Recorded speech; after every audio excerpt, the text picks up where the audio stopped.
Hello दोस्तों, आज के इस वीडियो में हम इलेक्ट्रिकल के बहुत ही इम्पोर्टेंट टॉपिक पे बात करने वाले हैं। जैसा कि आप देख पा रहे हैं वीडियो में कि हमारे सामने एक मोटर रखा हुआ है। तो दोस्तों, आज हम जो टॉपिक पे बात करने वाले हैं बहुत ही इम्पोर्टेंट होने वाला है। तो दोस्तों, अगर आप भी इलेक्ट्रिकल में काम करते हैं, इलेक्ट्रिकल इंडस्ट्री में, तो आपको पता होगा कि मोटर जो होता है बहुत ही इम्पोर्टेंट टॉपिक होता है। लेकिन हम मोटर पे नहीं दोस्तों, मोटर की स्पीड जो कि कोई बताता नहीं है कि आखिर हम स्पीड को कैसे कंट्रोल करें। क्योंकि दोस्तों, जब भी आप इलेक्ट्रिकल इंडस्ट्री में काम करते हैं तो मोटर का स्पीड बहुत ही मायने रखता है। बहुत जगह मोटर के स्पीड को ज़्यादा रखना होता है, बहुत जगह मोटर के स्पीड को कम रखना होता है। तो आखिर स्पीड को कंट्रोल कैसे किया जाता है?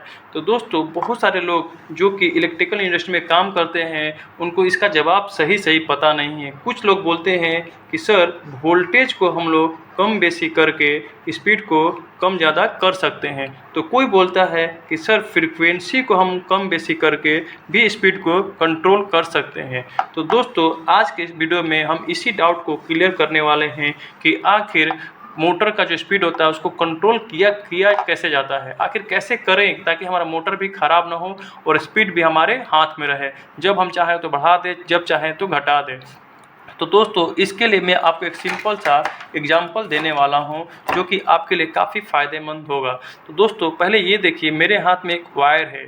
अगर मैं पूछूं कि इस वायर से हम कितना एम्पियर का करंट प्रवाहित कर सकते हैं मैक्सिमम, तो बहुत बंदे पूछेंगे कि सर, पहले ये बताइए ये कितना mm का है। तो अगर मैं इसको मान के चलूँ कि ये 1 mm का है, तो लोग बोलेंगे कि सर, इससे हम लोग मैक्स टू मैक्स 4 एम्पियर का करंट प्रवाहित कर सकते हैं। ठीक है। तो बहुत बंदे बोलेंगे कि नहीं सर, हम इसे 5 एम्पियर का भी कर सकते हैं अगर ये कॉपर का होगा तो भाई लोग, अगर मैं बोलूं कि नहीं, मैं इससे 10 एम्पियर का करंट प्रवाहित करना चाहूँगा, अगर मैं बोलूं 10 एम्पियर का करंट प्रवाहित करना चाहूँगा, तो आप लोग बोलेंगे कि ये तो जल जाएगा, क्या होगा, ये बर्न आउट हो जाएगा। तो वैसे ही सिंपल आप सोच रहे होंगे कि मैं ये क्यों बता रहा हूँ। तो ऐसे ही सिंपल ये कॉपर का इसमें वाइंडिंग रहता है दोस्तों, इसमें क्या रहता है, वाइंडिंग रहता है। तो दोस्तों, आप एक और सवाल पहले समझ लीजिए कि जैसे हम इस वायर से करंट प्रवाहित करते हैं, तो करंट प्रवाहित करने से क्या होता है कि मैग्नेटिक फील्ड बनता है। क्या होता है, आपने सबको पता होगा, अगर आप इलेक्ट्रिकल पे काम करते हो तो आपको पता होगा कि इसमें क्या होता है, जितना करंट प्रवाहित होगा उससे क्या होगा कि इसमें मैग्नेटिक फील्ड बनेगा। ठीक है दोस्तों, जितना करंट प्रवाहित करेंगे उतना ज़्यादा मैग्नेटिक फील्ड बनेगा। तो एक तार का कैपेसिटी भी होता है, कितना मैग्नेटिक फ्लक्स को इंड्यूस कर सकता है, कितना को ये मैग्नेटिक फ्लक्स पैदा कर सकता है। ऐसा नहीं है कि ये बहुत ही ज़्यादा पैदा कर देगा। अगर मान लो कि इससे मैग्नेटिक फील्ड बहुत ज़्यादा बन गया तो इस वायर क्या होगा, सेचुरेट हो जाएगा। क्या होगा, सेचुरेट हो जाएगा। एक होता है बर्न होना, जब हाई करंट जाएगा तो बर्न हो जाएगा। लेकिन अगर मान लो कि इस वायर का कैपेसिटी ही है कि इतना ही मैग्नेटिक फ्लक्स पैदा कर दे, लेकिन आप अगर इससे ज़्यादा मैग्नेटिक फ्लक्स पैदा करवा रहे हो तो ये क्या होगा, वायर सेचुरेट हो जाएगा। इसके बाद इसमें ये क्वालिटी नहीं रहेगी कि मैग्नेटिक फील्ड को ये इंड्यूस कर सके। ठीक है दोस्तों। तो दोस्तों, ये सब मैं क्यों बता रहा हूँ, तो देखो दोस्तों, जो मोटर होता है इसके अंदर वाइंडिंग होता है। क्या होता है, वाइंडिंग होता है। अगर मान लो मैं किसी भी तरह फ्रीक्वेंसी को कंट्रोल कर रहा हूँ, अगर दोस्तों मान लो कि मैं मोटर की स्पीड कम करने के लिए फ्रीक्वेंसी को कम बेसी कर रहा हूं, तो क्या होगा कि वोल्टेज तो कम बेसी नहीं हो रहा है। तो वोल्टेज अगर कम बेसी नहीं हो रहा, वोल्टेज उतना ही रह रहा है जितना है, तो क्या होगा कि हमारा मैग्नेटिक फील्ड ज़्यादा बनेगा। मैग्नेटिक फील्ड ज़्यादा बनने से क्या होगा कि ये मोटर ख़राब हो सकती है, फ्लक्स इसका ख़राब हो सकता है। ठीक है। अगर मैग्नेटिक फील्ड ही नहीं बनेगा फिर तो ये मोटर घूमेगी ही नहीं। अगर मान लो कि मैं वोल्टेज को फ्रीक्वेंसी ना करके मैं वोल्टेज को कम बेसी वोल्टेज को कम बेसी करूंगा, तो क्या होगा कि फ्रीक्वेंसी, तो मान लो कि वोल्टेज क्या होगा कि फ्रीक्वेंसी तो इतना ही तेज़ी से हो रहा है और वोल्टेज मतलब कि कम हो रहा है। तो वोल्टेज कम हो रहा है, पावर तो कम हो गया, लेकिन फ्रीक्वेंसी तो इतना ही है, तो उससे भी हमारा क्या होगा, मैग्नेटिक फ्लक्स खराब हो जाएगा।